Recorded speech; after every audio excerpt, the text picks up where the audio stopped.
میں نے جو ریفلیکشن شیئر کرنی وہ سورہ مریم سے ہے. سورہ مریم میں پہلی ہی چند آیات ہیں اور یہ دعا کے حوالے سے میں انشاءاللہ آپ کے ساتھ اپنی ریفلیکشن شیئر کرتا ہوں. حضرت زکریا کی دعا بہت ہی مشہور دعا الحمدللہ, اور اس میں جو الفاظ ہیں ان کی دعا کے وہ میں انشاءاللہ آپ کے سامنے رکھنا چاہوں گا. سب سے پہلے اللہ سبحانہ تعالیٰ کہتے ہیں کہ اذ نادا ربہ نداء خفیا, جب کہ اس نے اپنے رب کو چپ کے پکارا. یعنی اللہ ایکنالج کر رہا ہے کہ اللہ کو چپ کے پکارنا ہے اللہ کو بڑا پسند ہے. یعنی انہوں نے لونلی نیس میں اللہ سبحانہ تعالیٰ کو پکارا اور دل سے پکارا اور کہا قال ربی انی وہن العظم منی واشتعل الرأس شیئا ولم اکن بدعائک ربی شقیا. یہ جو ایکچولی ورڈز ہیں نا, ولم اقم بدعائک ربی شقیا, کہ اے میرے رب میں کبھی تجھ سے دعا مانگ کر نامراد نہیں رہا. دیکھیں پوائنٹ ٹو نوٹ, ایک بندے کی اولاد نہیں ہے اور بڑھاپے کو وہ پہنچ گئے, ابھی تک تو جوانی سے بڑھاپے تک کتنی دعائیں کی ہوں گی اولاد سے, مطلب ملینز میں بھی, ٹھیک ہے اگر ہم اپنے کانٹیکس میں سوچیں, لیکن اس کے باوجود وہ مایوس نہیں ہے. ہم 2 دن دعا نہ پوری ہے ہم کہتے ہیں لو جی اللہ ہماری دعائیں نہیں پوری کر رہا, ہم دعا کرنا ہی چھوڑ دیتے ہیں. وہ اللہ سے کہہ رہے ہیں کہ اللہ میں تو کبھی مایوس ہی نہیں ہوا آپ سے دعا کر کے. یعنی اس لیول کا اللہ سبحانہ و تعالیٰ کے بارے میں ایزمپشن. اور پھر دیکھیے اس کے آگے اللہ سبحانہ و تعالیٰ نے پھر ان کی دعا سنی, حضرت یحییٰ کی بشارت دی, اور اس کے بعد جب وہ بشارت دی گئی تو ہی واز سرپرائزڈ, یعنی خود ہی دعا کر کے خود ہی سرپرائز ہو گئے. ایک اکثر ایسا ہوتا ہے نا, بندہ ایک دعا کرتا ہے اور وہ پوری ہو جاتی ہے تو وہ سرپرائز ہو جاتا ہے کہ یار الحمدللہ اللہ نے دعا سن لی.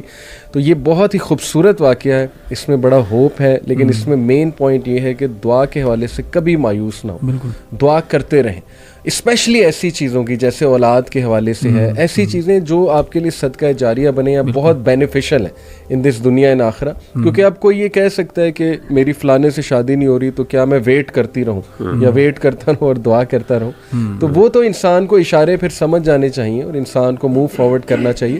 لیکن کچھ چیزیں وہ کبھی بھی دعا نہیں چھوڑنی چاہیے ان چیزوں کی, اور اللہ کے بارے میں حسن ظن کہ میرا رب تو وہ بہت رحمان ہے, بہت رحیم ہے, اور وہ ضرور سن رہا ہے میری دعا اور مجھے بہترین ہی دے گا. اور بس پیچھے پڑ جائے بندہ کہ اللہ مجھے یہ چاہیے آپ سے.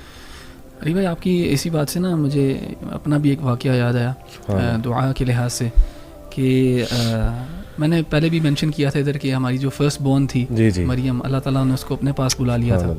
تو اس کے بعد ہمیں بڑی خواہش تھی کہ اللہ تعالیٰ اولاد دے. تو دسمبر 2019 میں نے عمرہ کیا تھا, کووڈ سے بالکل پہلے. اور مجھے یاد ہے جب میں نے کعبہ کو پہلی دفعہ دیکھا, پہلی میری نظر جو پڑی کعبہ کے اوپر, تو میں نے یہی دعا کی اللہ تعالیٰ سے کہ اللہ تعالیٰ نا نیک صالح اور صحت مند اولاد دیں مجھے. اور میں نے اللہ تعالیٰ سے یہی کہا کہ مجھے اولاد انہی کنڈیشنز کے ساتھ چاہیے. یعنی اگر اولاد نیک نہیں ہے, صحت مند نہیں ہے, تو پھر اولاد بھی نہیں ہے, مجھے اولاد بھی نہیں چاہیے, سیدھی سی جو بات ہے. اور ہمیں بھی سب اپنی اولاد کے لیے نا یہی دعا مانگنی چاہیے کہ اللہ تعالیٰ ان کو نیک بھی بنائے, صحت مند بنائے. تو میں نے جو کعبہ پہ میری پہلی نظر پڑی تھی تو میری نا دل سے یہی دعا نکلی. And less than a year after that اللہ سبحانہ وتعالیٰ نے ہمیں بیٹی دی, اور اس کے 11 مہینے بعد اللہ تعالیٰ نے بیٹا بھی دے دیا.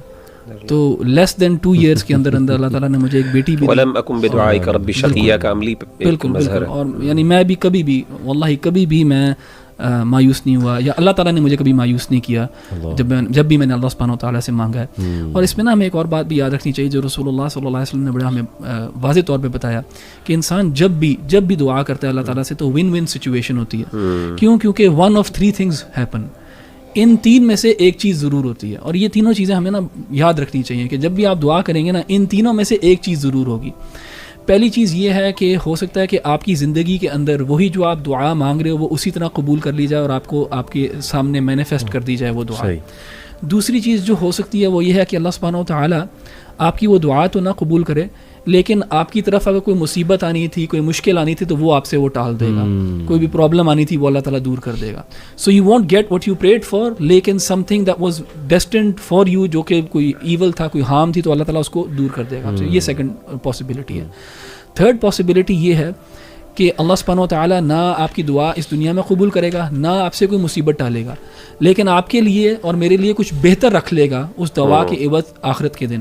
یہاں تک کہ رسول اللہ صلی اللہ علیہ وسلم کہتے ہیں کہ انسان کو جب اس کے جو ڈیڈز ہیں وہ پیش کیے جائیں گے تو اس میں جو گڈ ڈیڈز ہوں گی تو وہ انسان کہے گا کہ میں نے اس کے لیے کوئی عمل ہی نہیں کیا, تو اللہ سبحانہ و تعالیٰ کہے گا کہ تم نے فلاں فلاں دعا کی تھی جو میں نے قبول نہیں کی, اس کا عوض جو ہے, اس کا اجر جو ہے میں آج تمہیں دے رہا ہوں. تو انسان اس وقت ہوپ کرے گا کہ کاش میری کوئی بھی دعا دنیا میں قبول نہ ہوئی ہوتی اور سب مجھے جو ہے نا اجر ادھر ہی مل رہا ہوتا. سو یہ 3 پاسبلٹیز ہیں, ان میں سے ایک ہوگی ہی ہوگی. تو اگر یہ یقین ہو نا انسان کو کہ دعا is always a one one situation, تو وہ دعا کثرت سے کرے گا بھی اور مایوسی بھی نہیں ہوگی کہ قبول ہوئی کہ نہیں ہوئی. قبول تو ہوگی ہوگی قبول کا, مگر قبول کی نوعیت کیا ہے, ان 3 میں سے ایک نوعیت. اور اس میں نا جیسے احمد بھائی علماء نے یہ کہا کہ جو قبولیت ہے نا, جو بظاہر جو قبولیت سے مراد یہ ہے کہ جو ملی, جو مانگا وہ مل گیا, یہ سب سے ہلکا درجہ, سب سے نچلا درجہ کہ آپ نے مانگا آپ کو مل گیا. دوسرا درجہ ہے کہ انسان کو اللہ نے نقصان دور کر دیا. اور کبھی انسان لاجیکلی اپنے آپ سے پوچھے کہ اگر مجھے آپشن دی جائے کہ مجھے کوئی چیز مل جائے یا کوئی نقصان سے میں بچ جاؤں, کس کو پریفر کرے گا؟ ہمیشہ انسان نقصان سے بچنے کو پریفر کرے گا. اور تیسری چیز آخرت ہے, وہ سب سے بڑا درجہ ہے کہ انسان جب کہے گا کہ کاش میری کوئی دعا قبول ہی نہ ہوتی.